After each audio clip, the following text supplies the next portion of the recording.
Yeah, when I started astrophysics, it was thought that maybe the solar system is unique and that other stars may not have planets. That was entertained by astronomers. And, there was an astronomer named Otto Struve that back in 1952 suggested, let's check if there are Jupiter's mass planets next to stars because they are so big. Jupiter is big, and when it passes in front of the star, we will see a reduction in the flux of the star, or it will move the star back and forth that we can detect, and people ignored it. And then in 1995, the first uh, hot Jupiter close to a star, was discovered next to a sun-like star, and the Nobel Prize was awarded for that. And just as a footnote, the paper that discovered that did not cite Otto Struve, just to show you, not only people ignored his suggestion for more than 40 years, but when it was actually realized, he didn't get the credit in the paper that won the Nobel Prize. That's the way science happens very often. People forget. But to answer your question, since the discovery of that planet, we are seeing planets everywhere. Okay, and so the fact that there are so many Earth-Sun analogs out there implies that it's not so rare to imagine circumstances similar to ours. That changes the psychology. But most of the astrobiologists, those that are interested in life out there, in the mainstream of astronomy, they say, oh, microbes formed really early on Earth, immediately. And therefore, we should search for microbes. They are probably much more abundant. The existence of intelligence is an extraordinary claim. And the mistake they are making, so they are willing, as the highest priority right now in mainstream astronomy, it is to build the next space telescope that would search for microbes through the chemical fingerprints that they leave in the atmospheres of planets far away.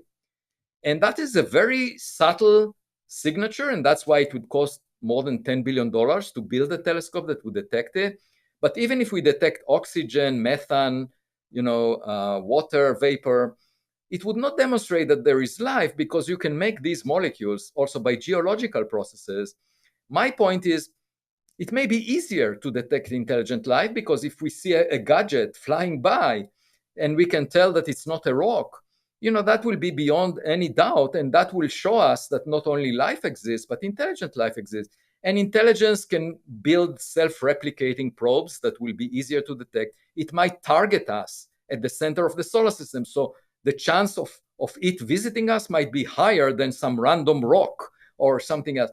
So my point is, we should do both. We should hedge our bets. And so the discussion, in my view, didn't go that far enough. You're saying it went too much beyond what you expected, but I'm saying not far enough, because I think we should hedge our bets and invest billions of dollars in the search for microbes and the search for intelligence. And frankly, I find microbes boring. I think we can learn much more by finding a smarter kid on the block.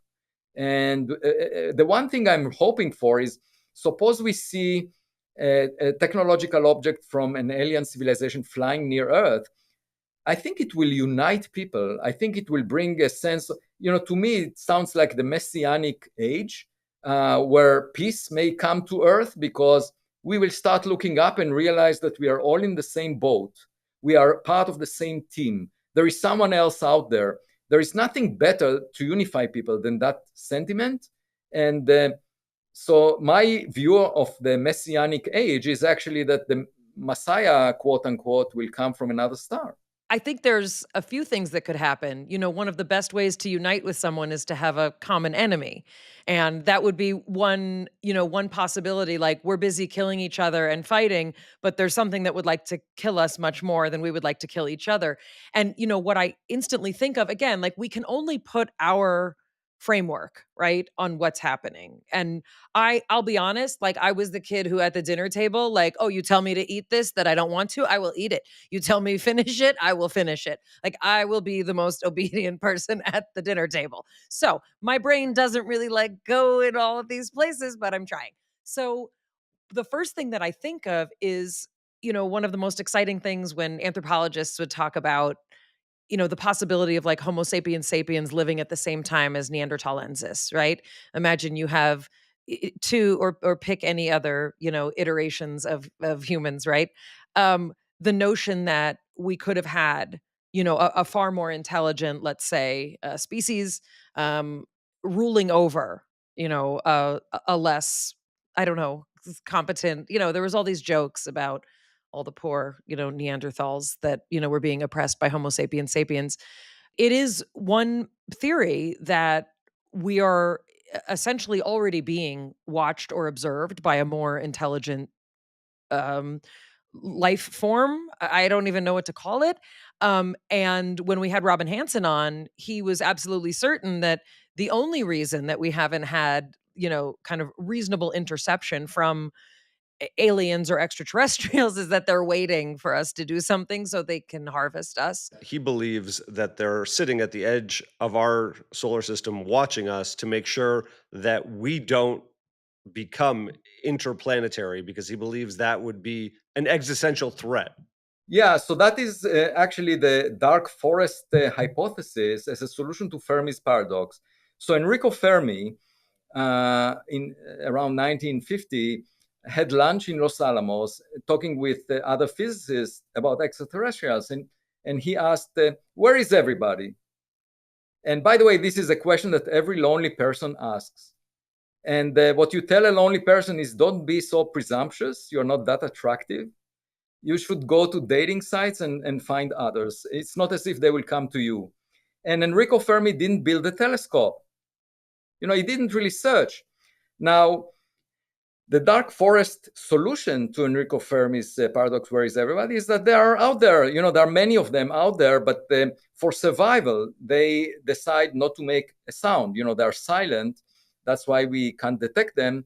And they are listening to us because they want to protect themselves. And if they notice that we develop as a young technological civilization, they might see us as a threat and visit us. And that could be the source of a visit, of a technological object. And I brought it up in a paper this month in the context of 3I Atlas. This is the third interstellar object discovered on July 1st, 2025. And what was special about it, first of all, the brightness was so large that if you were to assume it's a solid object, it had to have a diameter of 20 kilometers. That's bigger than Manhattan Island, twice as big as the asteroid that killed the dinosaurs. And it's just extremely rare. Okay, so I calculated. Well, first of all, there should have been hundreds of thousands of Oumuamua-sized objects. That was just the size of a football field, 100 meters or so. And there are many more small objects than big rocks.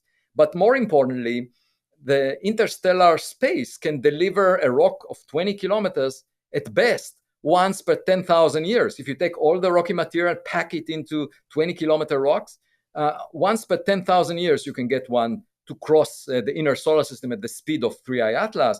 So, and we saw it after 1 decade of surveying the sky. So that was unusual. And then more dramatically, the trajectory of this object is exactly aligned with a plane in which the planets orbit the sun to within 5 degrees. And, that coincidence is 1 in 500, okay, for it to lie exactly in the plane. It means that along its path, it can come very close to several planets. In fact, it comes very close to Mars, Venus, and Jupiter. And it wouldn't be able to do that if it came at an angle. And moreover, it arrives closest to the sun when the Earth is on the opposite side of the sun. So we won't be able to observe it. And that's the best point to make a maneuver using the sun's gravity. Moreover, it came from a direction in the sky that is full of stars. It's the direction of the center of the Milky Way galaxy. And so I was a co-author of a paper that said, is 3I Atlas alien technology? And of course, if it is alien technology, you can't do the calculation of the mass in rocks in interstellar space because this object is targeting the inner solar system. And, it will pass closest to the sun on October 29th, 2025. I got a text message the other day from someone who said that he is trading options on the volatility of the market with an expiration date of October 29th in order to make money. And I immediately thought, I don't know if there will be meaning to money if this object turns out to be technological after October 29th. If you want to take a vacation, take it before that date, because who knows what will happen. Now, it could be a mothership that releases mini probes, that they come to Earth. The Galileo project that I'm leading is looking for unidentified anomalous phenomena, and we have now 3 observatories, and we will check if after October there is more activity. That would be interesting to check. But as of now, people, astronomers, what you will hear is the sort of the party claim that this is a comet. Now, a comet, by the way, just like a zebra is identified by its stripes, right? That's what how do you tell the difference between a horse and a zebra? It's the stripe. Okay, so how do you tell a comet from a rock that doesn't have any eyes? You tell it by the cometary tail. Okay, that's what distinguishes a comet.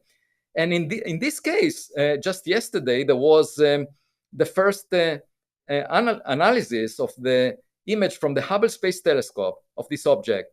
And guess what? There is no tail. But more importantly, there is glow in front of the object instead of behind it. It's got headlights.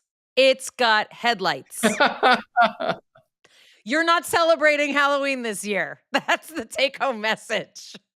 Just as an English to English translation, if I'm summarizing, there is a large rock that most scientists think is a comet that is bigger than the size of Manhattan, hurling towards space or hurling through space, potentially towards the Earth, that you believe may be alien technology, potentially a mothership that does not have any of the signs of a comet, but has headlights potentially or a glow in front of it.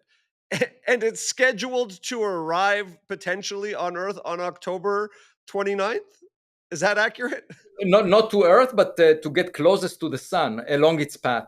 But Avi, it's going to appear when we can't see it, which would be the best time for it to make a sneaky maneuver. Yes, exactly. You can argue like my colleagues do and say, the trajectory, it's just a random trajectory that happens to be fine-tuned and so perfectly aligned with all these planets.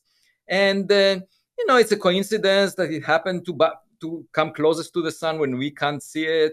And it's a coincidence that it passes near all these other planets. By the way, even if you take this trajectory and just arrange for a random arrival time, you get 1 in 20,000 chance of it coming as close as it does to Jupiter, Mars, and Venus. It just fine-tuned in the sense that it also comes closest to those planets. Those planets are moving around the sun, in a circle, each of them.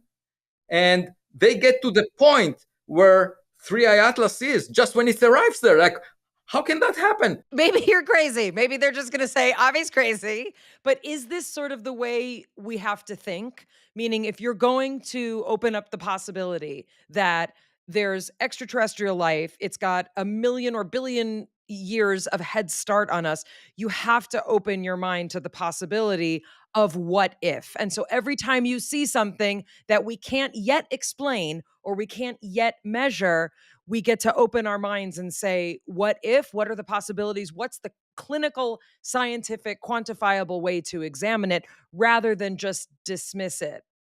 Yeah, or assume that it's the same as we have seen before, because that's the usual approach of scientists, of anyone.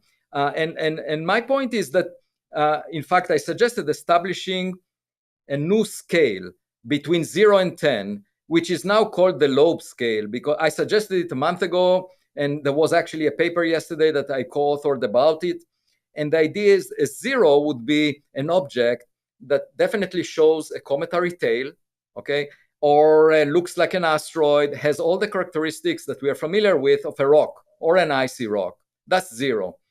And 10 would be an object that is definitely technological because it maneuvers or has some artificial lights or has some unusual shape or transmits signals, something, or has, releases much more heat than you expect from the solar illumination. It has some engine that gives it additional heat.